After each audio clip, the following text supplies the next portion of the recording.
বাংলাদেশের এবং আরব দেশের খেজুর গাছগুলো প্রায় একই রকম, কিন্তু ফলটায় একটু ব্যতিক্রম।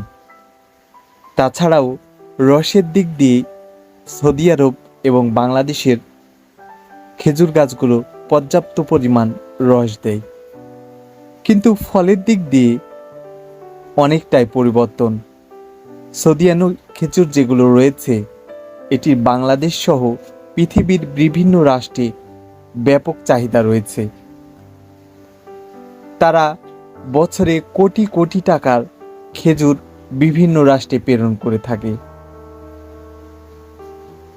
অথচ বাংলাদেশেও পর্যাপ্ত পরিমাণ খেজুরের গাছ রয়েছে, যেগুলো দেশি খেজুর নামে পরিচিত। অথচ বাংলাদেশের মানুষ এক পয়সারও খেজুর বিক্রির সক্ষমতা রাখে না।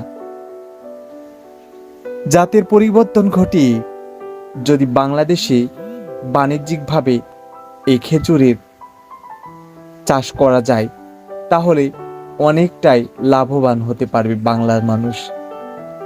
শুধু তাই নয়, প্রেরণ করতে পারবে বিভিন্ন রাষ্ট্রে, যেখান থেকে আসবে বৈদেশিক মুদ্রা। আরবের খেজুর এবং বাংলাদেশের খেজুরের খুব একটা বেশি